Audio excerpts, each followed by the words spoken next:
Ladies and gentlemen of BlueHat 2025, trust nothing.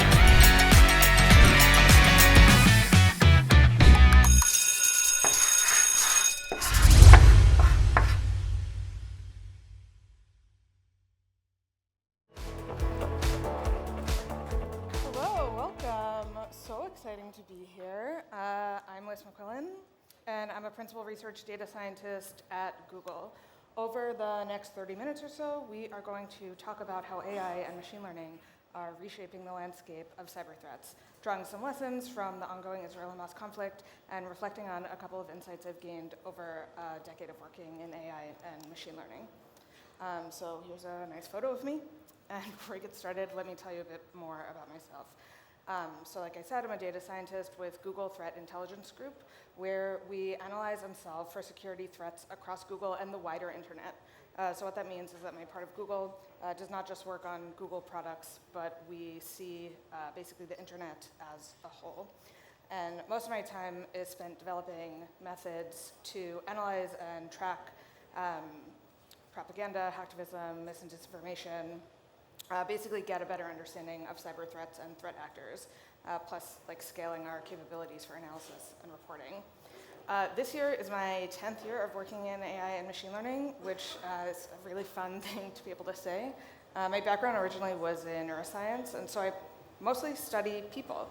And I'm really interested in how people behave on the internet and how we influence each other using language. And at one point, this was a really underhyped area of research, but if you fast forward, it's gained some popularity.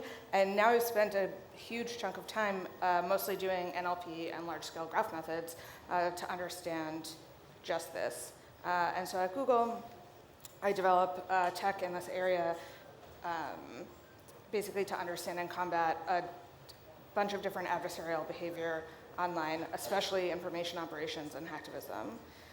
So I've learned a lot in 10 years. I'm excited to share some of myself and my work with you.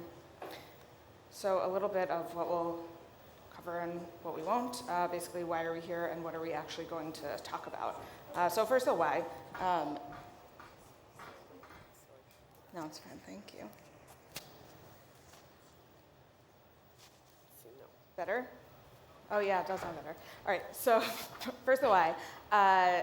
Increasingly, AI and machine learning play really a key role in cyber operations, both offensively and defensively. And so modern warfare is no longer really confined to a physical battlefield. And since the beginning of the current Israel-Hamas conflict in October 2023, we've seen the cyber dimension of this war basically defined by three main types of activity: disinformation, disruption, and destruction. So disinformation campaigns aiming to influence public opinion or sow discord, disruptive attacks targeting essential services, seemingly intending to cause chaos or undermine stability, and destructive attacks focused on compromising critical systems or stealing sensitive information, like in hack and leak operations. And so over the past decade of working in AI, I've really come to value a couple of less technical things. Things like collaboration and curiosity, and just the power of language. And I think as we see this increase in AI, both offensively and defensively, that becomes more and more important. So at Google, we follow sort of broadly this threat intelligence lifecycle. Cyber threat analysts, data scientists, engineers, and end users really all have to be involved for this process to work well. This level of collaboration through all of these disciplines is probably one of the most important things we have within our threat intelligence organization. And working really closely with intel analysts, subject matter experts, or other stakeholders is a big part of my day-to-day. But the challenge here lies in how actually do we effectively leverage AI to scale cyber threat intelligence without compromising quality, given the really manual and labor-intensive nature of cyber threat intel work. So we all know that AI can potentially scale and uncover new threats, but it can also really introduce noise, like at every step of this life cycle. So we have a pretty nuanced approach for how we incorporate AI to really solve for the most demanding threat intelligence challenges. And our focus, probably like many of you, remains on delivering the highest quality output and improving data collection. So this collaboration across diverse areas of expertise throughout this life cycle is pretty essential for tracking and mitigating really complex threats. So when we're thinking about this conflict, the cyber threat landscape really is not monolithic. It involves a really diverse range of actors employing different sorts of tactics. And so some things that we know are, since October 7th, the pace and proportion of destructive and disruptive cyber attacks has increased dramatically. We've identified a handful of threat actor categories that have been really active within this conflict, including pro-Iranian hacktivist groups. Over the past probably 2 years or so, since 2022, we've seen a pretty dramatic rise in hacktivist activity in general, and in Iranian cyber-enabled influence operations specifically. Several hacktivist personas have appeared often in reaction to political events to amplify largely pro-Iranian messaging, claim destructive attacks, or steal and leak sensitive data. We've observed the Israel-Hamas conflict to be a significant driver of hacktivist activity. And even though a lot of this activity is sort of low to medium impact, like a lot of DDoS, a lot of defacements, we also observed Iranian hacktivists claiming credit for more sophisticated intrusions, like using wipers, affecting OT systems, even some really meticulous social engineering campaigns to deliver malware to really high-profile targets. And similarly, operation informations and influence operations is a growing threat here, both in terms of frequency and intensity. So from campaigns attempting to manipulate domestic opinion to internationally targeted campaigns attempting to foster anti-Israel sentiments around the globe. Okay, so one example that you might be familiar with is from December, where a group called Cotton Sandstorm, which is an Iranian, like an Iranian state-sponsored group, disrupted streaming TV services in the UAE and in a couple of other countries under the guise of a persona called For Humanity. And essentially, they displayed this apparently AI-generated presenter that claimed to show images of Palestinians injured and killed from Israeli military operations. And so we can see in this more cyber threat landscape that For Humanity and a wide range of other groups are attributed to Eminent Pasargad, which is Marnin Bridge. It's basically just an Iran-backed organization. And we assess that For Humanity is essentially a front company that provides cyber operational support to the IRGC. And similar to the IRGC, Iran's Ministry of Intelligence and Security also leverages front companies in a very similar way, basically to train, recruit, or perform a bunch of different cyber-related operations. So this specific front company operates a number of personas that you can see here, mostly to promote hack and leak activity or undermine public confidence using influence operations. Sometimes they even claim attacks that are mostly just meant to embarrass companies or entities within Israel, the US, Sweden, France, just to name a few. Okay, so that's sort of a lot of setup. But what's the AI angle here? So in this and similar situations, we have really an overwhelming amount of data, and our threat intel analysts are typically writing long-form profiles, analyses about all of these threat actors. So if you look, for example, at all of these groups, it's like each one of these has a depth of reporting and coverage and derivative data that we use for a wide range of stuff. The challenge there is that it's incredibly manual and incredibly time-consuming to look through essentially open internet data and track all of this and then write it or build into models and have someone explain that. And so if you're thinking like, hey, a computer could probably do that for you, you're sort of partly right. We thought this and basically asked, how can we use AI to provide really rapid insights on notable actors like this, especially in the face of minor or significant events of interest, and using this like massive amount of basically structured and unstructured data from all across the internet. Basically, we tried to figure out, okay, how can we use AI for this?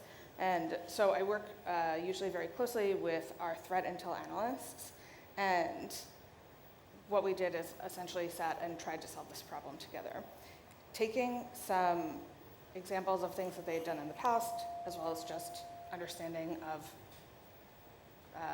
the data with which we work, which is a mix of social media, news-like data, mostly open internet stuff. And so together, myself and two of our sort of most experienced threat intel analysts sat and designed, built, and tested modular components, essentially to build different types of threat profiles that we could deploy at scale and very quickly in the face of events like this. This involved using really a combination of large language models, traditional machine learning and data analysis, and some simple automations. And some of the components that we focused on were things that most people care about. So who are these groups? What are they interested in? What's sort of their motivation, their ideology? But then more specifically, what TTPs are they employing? So essentially looking at massive amounts of unstructured text data and claims data, we can essentially map those to known TTPs and organize that into both structured data and like long form text.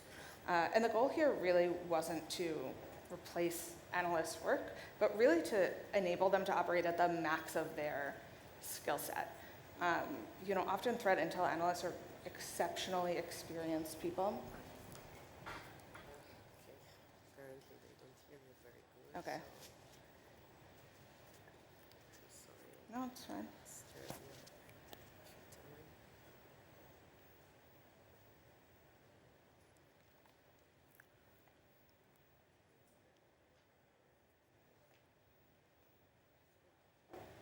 Cool, thanks. Anyway, so often threat intel analysts are exceptionally experienced people, just like all of us. And it's really not the max of their skill set to sit and read Telegram for hours on end and try to figure out, what TTP does this particular claim map to, or whatever else. And so the goal is really not replace humans. It's, okay, how do we enable people to operate at the max of their skill set? And essentially, in taking this approach, we were able to develop capabilities that generalize outside of this one example, and now really fuel this class of analysis and reporting. And we all know that there are challenges in developing with AI, and it's not to say there were no challenges in a project like this. We hit basically every challenge you could imagine. First, the data we work with is almost always messy, often incomplete, and even when there's a lot of data, there's not always a lot of information in the data. We also deal with data in multiple languages, some that LLMs do a really terrible job with, like Hebrew. Most LLMs do very well in English because they're mostly trained on English data. But again, so we hit a really wide range of challenges, and sometimes even when we had data and it was high quality, we had too much of it, and we would hit Gemini's 2 million token context window limit. And some of these problems we can solve for really easily. Like context window limits, you can sidestep by curating the input data. Basically just use the least amount of data you possibly can to answer a question. Pre-summarization, a handful of like other things you can do there. But one of the more challenging problems was handling mistakes. We had to find a way to allow LLMs to fail gracefully when they were going to fail, even if they were grounded in data. Because essentially, my opinion is that LLMs are sort of noise generation machines. Like you push a button, noise comes out in the form of text, and you can condition that on a prompt or some data, and you can add layers of checks. But really, at the end of the day, it's like you're getting a sequence out along a probability distribution. And so you have to find some way to allow it to really fail gracefully. And for this, I found that essentially just having multiple peer review passes would get us most of the way there. And similar to something that Jonathan said, where you can force an LLM to essentially cite your sources, these were the most effective strategies that we found, where you're having multiple passes, you're checking citations. It's like the very boring work, but it does work. And in the end, we required a sort of wide range and combination of pre and post checks and edits to achieve our desired output and have these sort of modular components that we were able to attach to different groups. In practice, this meant that I actually just spent a lot of time with our analysts. Often, we basically just sat together and worked on this. It's really uncomfortable to write code and do your job when someone's watching you. But over my years of doing this, like, those are often the most successful projects, where I'm sitting with the person who's actually going to use the thing that I'm building and ensuring that it's usable for them. Because otherwise I end up with a really nice equation that nobody cares about. And I try not to only do math that looks nice on a slide. I try to do something that someone can use in the real world to solve a real problem. Cool. So we can move on from that. Another sort of guiding principle that I follow is to be genuinely interested and curious in what I'm doing. I find that the questions I come up with or the projects I start when I'm really deeply invested in something are just more interesting and more useful than something that someone is telling me, oh, look at this, or whatever, I feel obligated to do. And so the lesson here is really just that you have to care. And that's the fuel for asking the right questions, identifying the real problems, and ultimately building AI and data-driven tools that have a real impact. Personally, I often start with really broad questions, like what are we seeing and from where? What do I think is really motivating some threat actor in a given scenario? I tend to start with these questions because I'm just a nosy person and I like as much information as I can possibly get. But essentially understanding targets, objectives of cyber operations and threat actors is really crucial for mounting some sort of effective defense. Like, at the end of the day, software is built by people, is used by people in the world.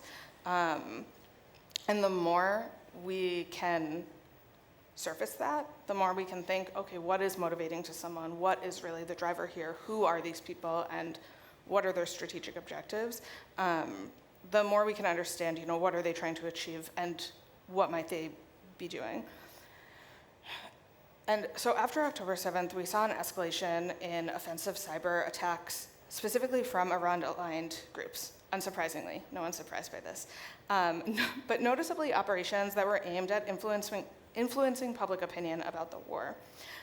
We observed a pretty focused effort to undercut support for the war, both among the Israeli public and the broader global populace, including everything basically from hack and leak operations to influence operations, mostly to demoralize Israeli citizens or like erode their trust in national organizations or cast Israel's actions in a negative light.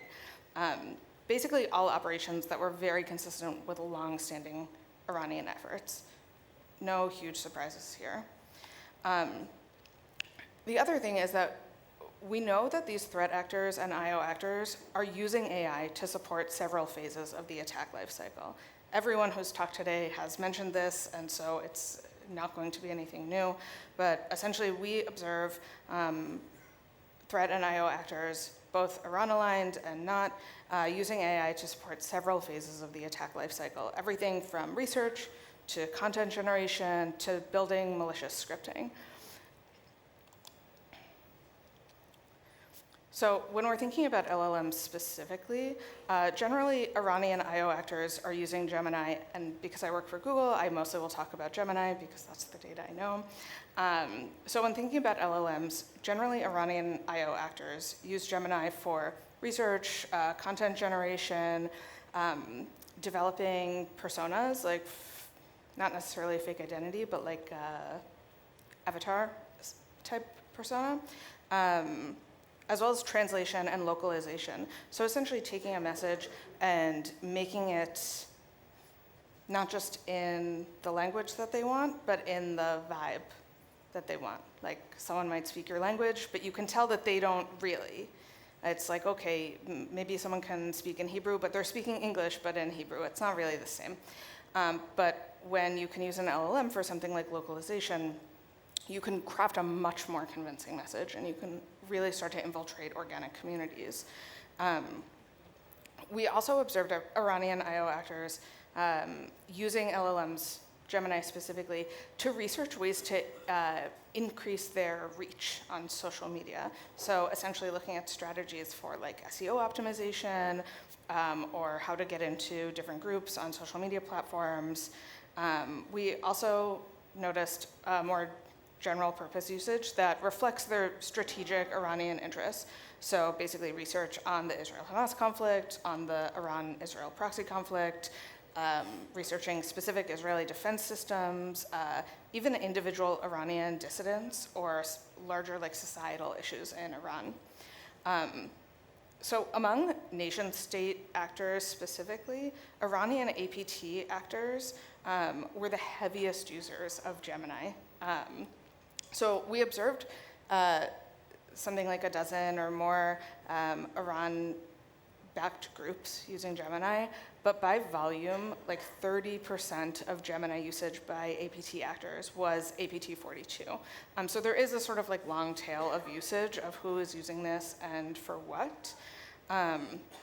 But in addition to recon, in addition to sort of background research and strategy, we saw APT42 specifically using Gemini for text generation, for editing material, specifically for phishing and spear phishing campaigns, which we heard earlier are just getting easier and easier thanks to LLMs. And this includes basically generating content even with cybersecurity themes, tailoring output to a specific audience, in one instance for a US defense organization. We also saw APT42 using Gemini for translation into Hebrew and English, including that localization, so basically translating for cultural context. And what this tells us is that AI really is a dual-use technology, and threat actors are already using this all the time. Generative AI allows them to move faster and at higher volumes, and we know that threat actors are using Gen AI to be more effective. And even though in its current state, I don't think LLMs are really going to enable breakthrough capabilities for threat actors, this tech is, as we know, in this constant state of flux. And so we do anticipate that this threat landscape is going to continue evolving alongside the availability of AI technologies. And in my personal opinion, it's really just a matter of time before threat actors find new and creative and worse ways to use generative AI to exploit security weaknesses, to influence the general public, and to achieve their strategic objectives. I think it's also very obvious that the volume at which threat actors are able to generate campaigns or exploit weaknesses is going to continue increasing both in volume and sophistication, and eventually it's going to just outpace what analysts can track and understand, especially with info ops and hacktivism and things that require a lot more manual effort.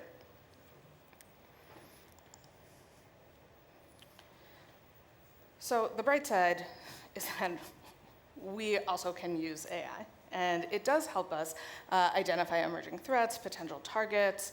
I've talked a bit about AI, how AI can be used for automation and basically just reducing some analyst workload, which is very useful, but not actually that fun. But what about getting deeper insights? There really is a limit to what a person can do, like how much information you can keep in your mind or the connections that you can make. And so traditional cyber threat intel approaches often are very reactive.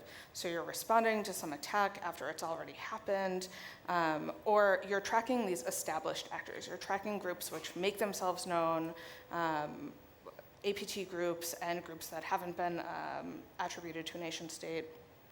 However, What about, discovering new threats and identifying new actors or essentially leads for what we should be looking into, or what threats are really emerging in this landscape?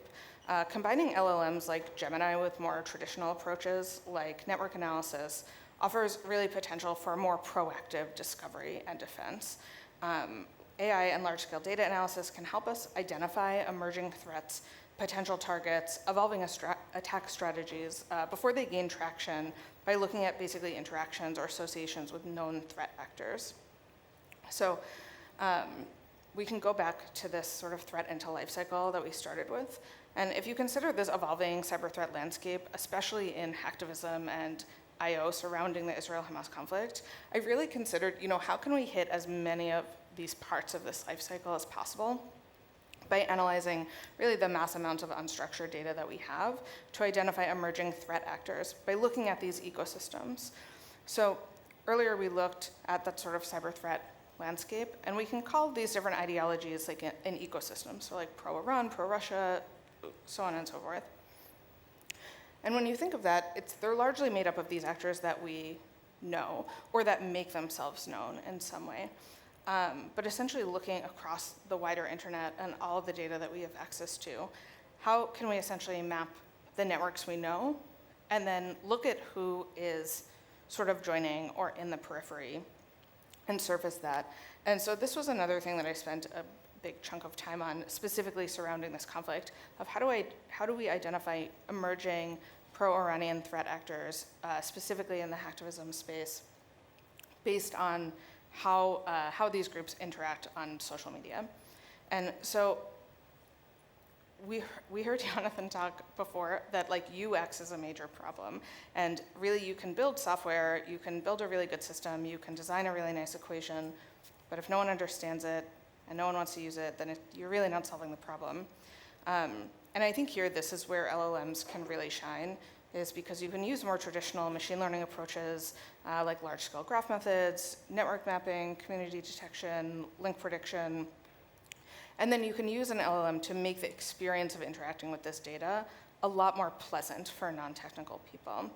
And essentially, this just allows us to automate the discovery of emerging threats and have some friendlier interpretation and essentially translation for non-technical analysts.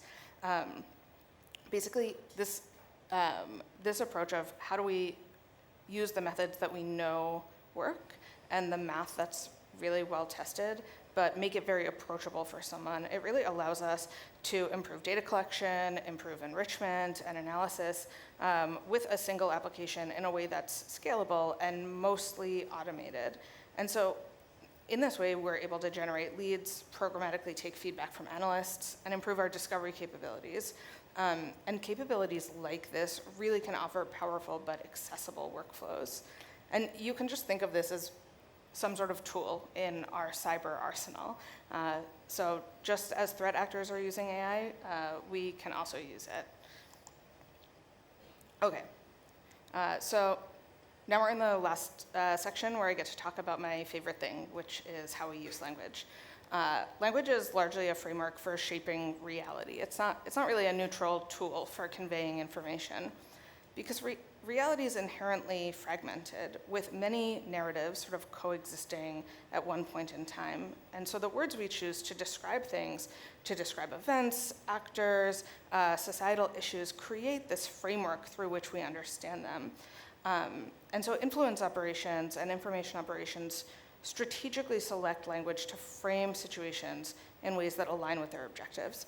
So for example, using terms like resistance movement versus a terrorist organization is going to carry a really vastly different connotation, and it's going to shape the public perception of this conflict specifically.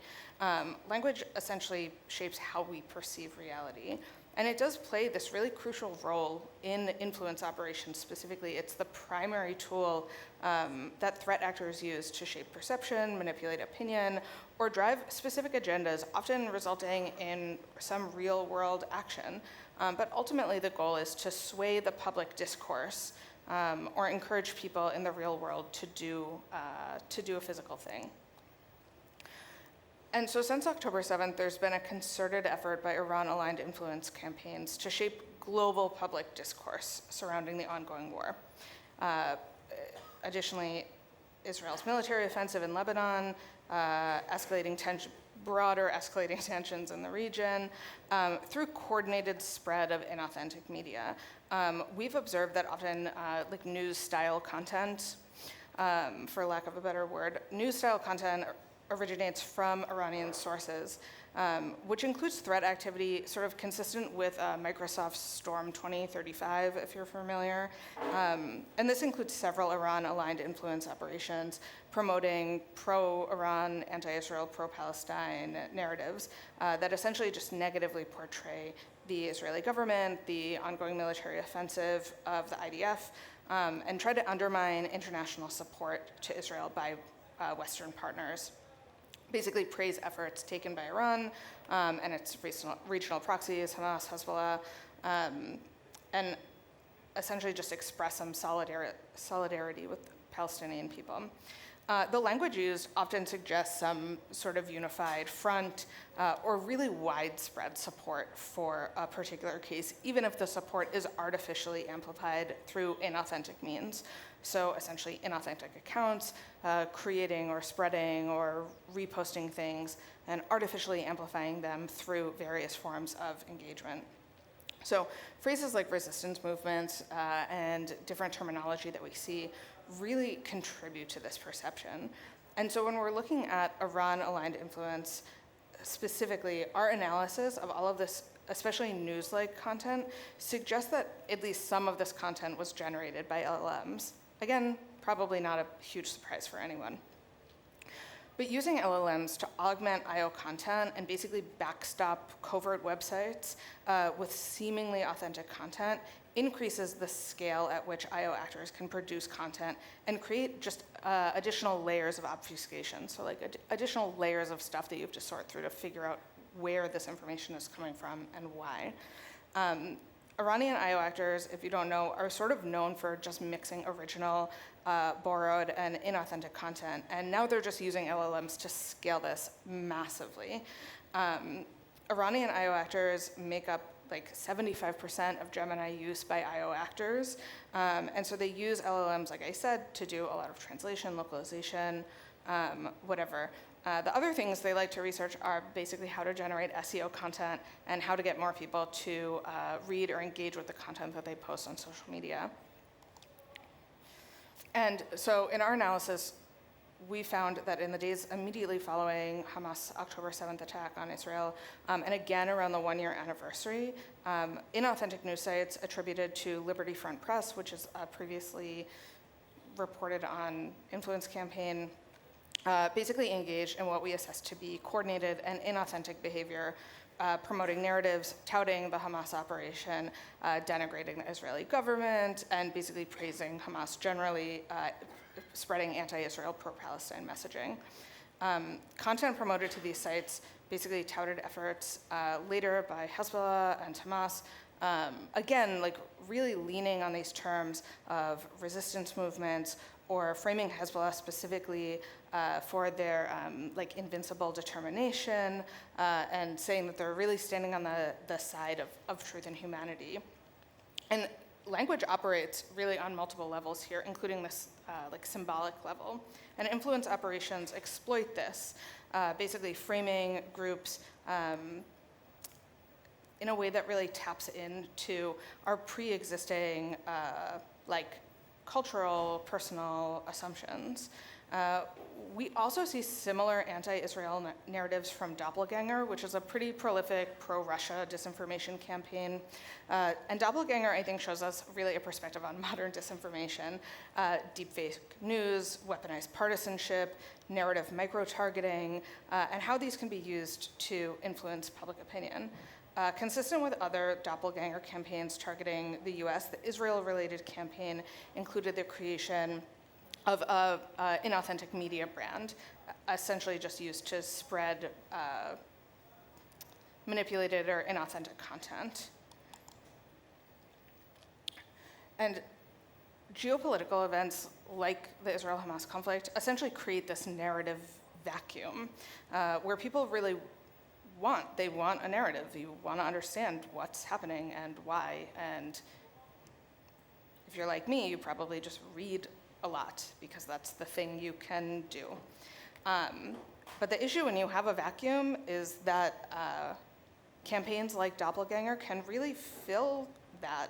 And then they can influence decision-making at individual and collective levels. And so at Google, we track these narratives and report on them and occasionally take miscellaneous enforcement actions depending on what's happening.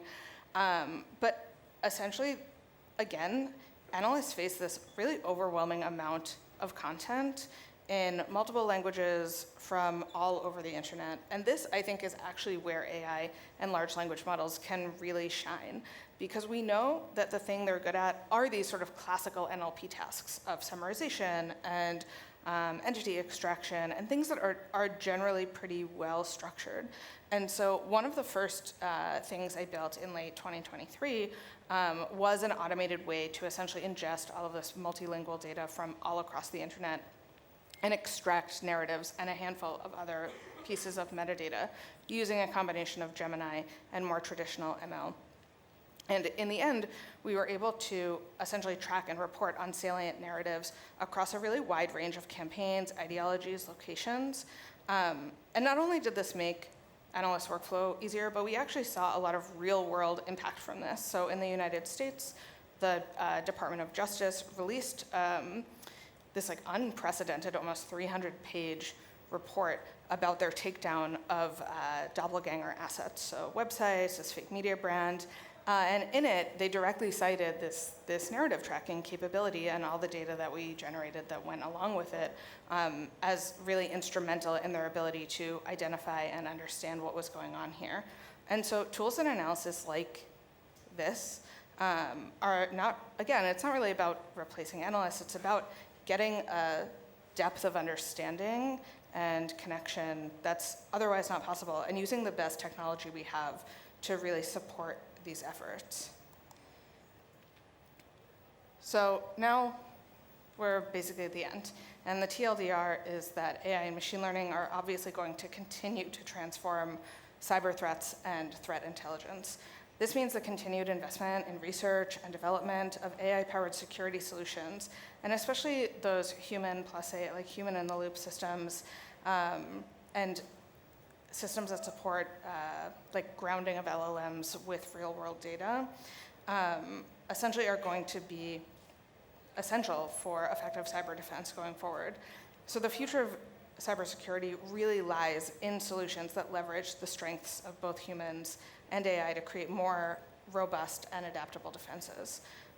Looking ahead, I believe that some of the most pressing challenges include things like adversarial AI, where we see AI models that really pitted against each other, and threat actors using AI to infiltrate organic communities at scale. I think especially from an influence perspective, this is, my personal opinion, probably one of the larger threats of being able to essentially spread inorganic content, manipulated content, fake content, whatever you want to call it, at scale and very, very effectively, to be much more convincingly.